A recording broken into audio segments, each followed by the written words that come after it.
y sale, hermanos, pedamos al Señor su Espíritu para que nos ayude en esta reflexión.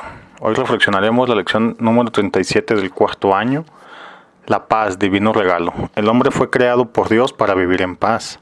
El pecado lo pervirtió. Comienza la lección en el apartado colaboración de todos en la vida pública. Con este nombre podemos entender que es un deber social la vida pública, es decir, el bien común. Se nos menciona que la autoridad pública interviene para ayudar al hombre a tener mejores condiciones de vida. En esta intervención de la autoridad tiene que tener siempre como objetivo el bien común, pero de ser necesario podrá restringir libertades para restablecer dicho bien. Un ejemplo de esto, el toque de queda en una ciudad derivado de la inseguridad.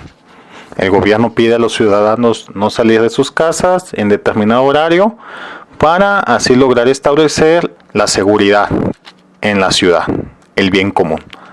Asimismo, la Iglesia sugiere que estas restricciones se hagan cuando la situación lo requiera. Es decir, un toque de queda sin fundamentos no debe de ser. Asimismo, la Iglesia pide que respeten los derechos de las personas y que dichas situaciones de restricción de libertades duren el menor tiempo posible. Por otro lado, la Iglesia hace un llamado a los cristianos para dar testimonio que la vida privada y pública, así como el bien particular y el bien común, pueden coexistir en armonía. Esto último me llama la atención por la situación que se vive en el mundo derivado de la pandemia por el COVID-19, es decir, por el bien común, las autoridades piden a los ciudadanos medidas de higiene en vías públicas. Nosotros como cristianos tenemos que obedecer. Si tenemos la necesidad de salir, llevar nuestro cubrebocas, gel antibacterial, lavarnos las manos, respetar la sana distancia y sobre todo tenemos el deber y obligación de informarnos porque por la misma situación circulan falsas noticias que si no estamos bien informados podemos creerlas. Por ejemplo,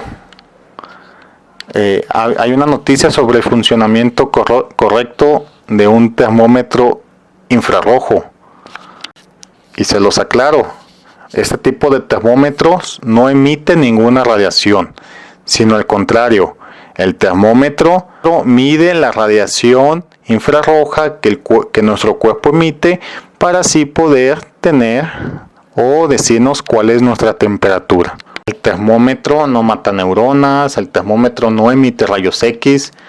Si les comento, para emitir rayos X se necesita mucha energía y esos termómetros funcionan con 2 pilas AA, lo cual es imposible que emita rayos X.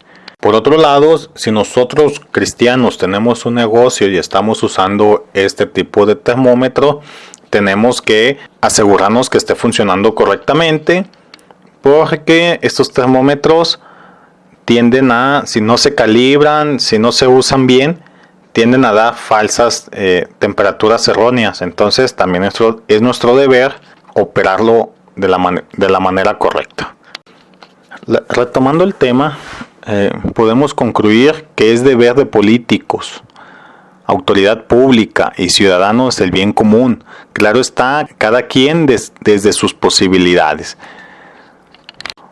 Para lograr esto, nos menciona el documento y lo recomienda, que es necesario que niños, jóvenes y adultos se formen en civismo, en ética y política, con la finalidad de que desde pequeños se les haga saber cuáles son sus obligaciones sociales. Lo mencionaba lecciones atrás y fue una frase que me gustó, que el hombre entre más consciente es de sus obligaciones sociales, se garantiza que esa sociedad va a progresar. Por otro lado, y para terminar el capítulo, la Constitución nos menciona que la política y la Iglesia son organismos que deben de estar al servicio del hombre. Obvio es que cada uno opera de manera independiente y en sus campos respectivos. Desde este punto de vista hay que entender que la Iglesia lo que hace es sugerir el actuar de la sociedad cuando ésta lo requiere, particularmente cuando se están negando los derechos de la persona humana, y esto ha sido siempre. Este es un punto que nos debe de quedar claro porque es un tema de mucho debate. ¿Por qué la Iglesia se mete en asuntos que no le corresponde? Y esto lo dicen cuando sale un obispo o un sacerdote, incluso el cardenal, a hablar, a dar su punto de vista, a dar su sugerencia sobre alguna situación que afronta su comunidad o el país, ¿no? Y por lo general, cuando salen ellos a hablar, siempre hablan a favor de los derechos de la persona. ¿Y por qué lo hace? Por lo mismo que mencionamos hace un momento. La Iglesia está al favor del hombre. Y volvemos a lo mismo, es una sugerencia, es un comentario que le hace al gobierno. Oye, gobierno, no te pases, respeta la dignidad de la persona. Y es que, como lo hemos visto anteriormente, el hombre, para que sea pleno, tiene que estar bien tanto en lo material como en lo espiritual. De esto yo entiendo que los políticos ordenarían o tienen que ordenar lo temporal en favor del bien común, en favor de la sociedad, en favor del hombre. Y la Iglesia se encarga de la salvación del hombre, obviamente hablando en el ámbito espiritual. Ambas viendo siempre por el hombre y nunca deben de ser contrarias. Pasamos al capítulo 4, el fomento de la paz y la promoción de la comunidad de los pueblos. En este capítulo se menciona acerca de que el mundo viene de una guerra y que ha madurado sus ideas en busca de la paz. Si se preguntan cuál guerra, recordemos que el documento se escribe después de la Segunda Guerra Mundial y por eso hace esta mención. Ahora, podríamos pensar que este capítulo no aplica en nuestros tiempos.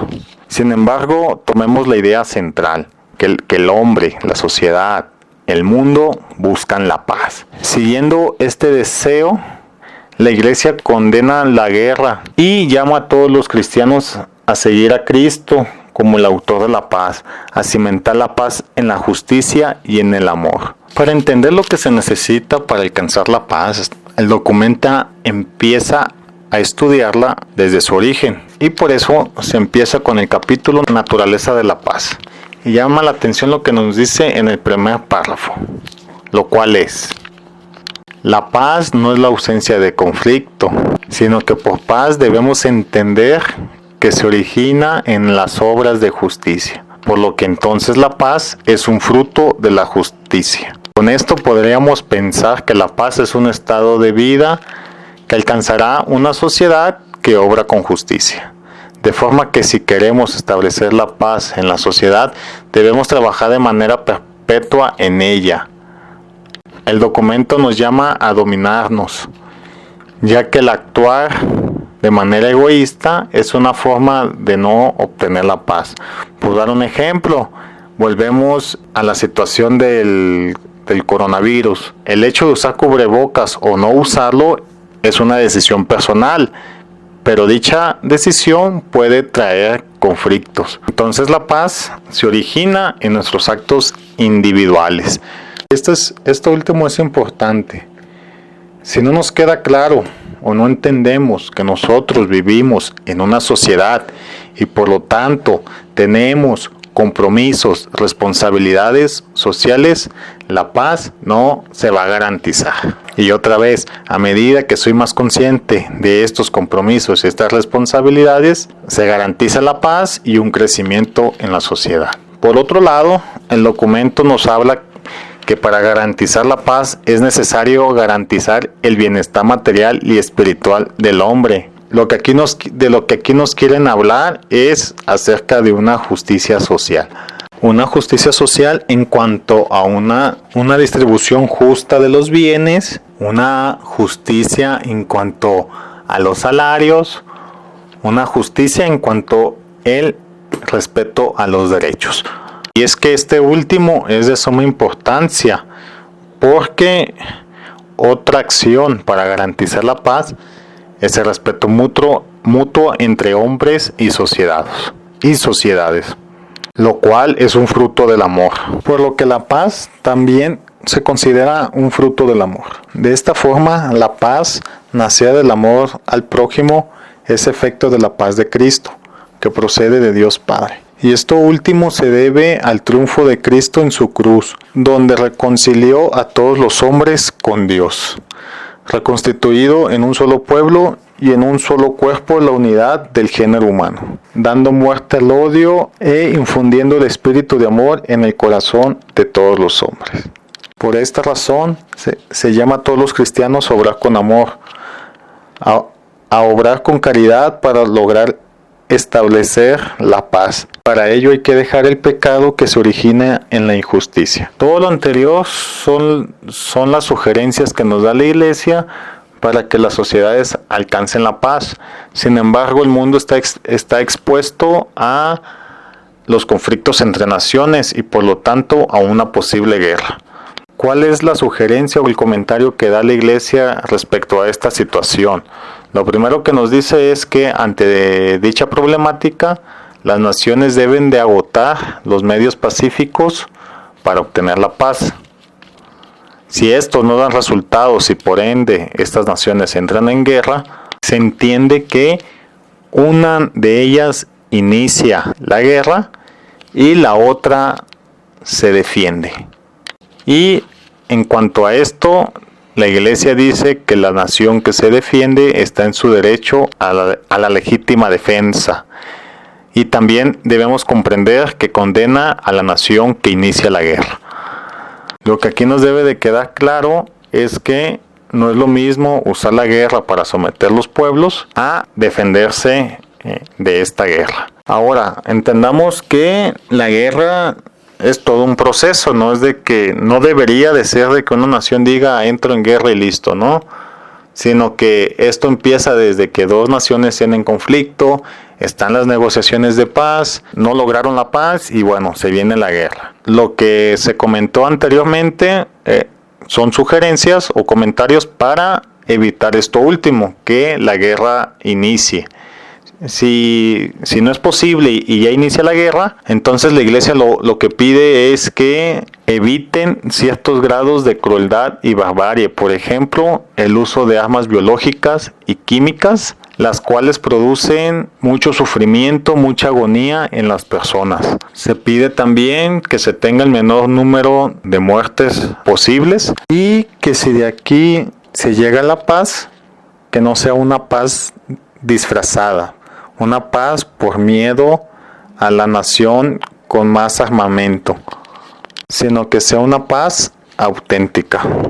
Por ejemplo, esto último menciona la lección que muchas veces se usa la carrera balística para que los pueblos tengan miedo y sean sometidos. También el documento diciéndonos que si las naciones quieren alcanzar la paz, deben de frenar la carrera de armamentos, darle seguimiento a los acuerdos de paz ya alcanzados, buscar la formación más humana entre los hombres, una formación con sentimientos de paz, hacer consciente al hombre de sus deberes sociales, deberes para con el prójimo, deberes que se originan en el amor. Hasta aquí con esa lección, hermanos, agradeciendo al Señor por el tiempo de vida que nos da. Nos escuchamos pronto, luz y sal. Hasta luego.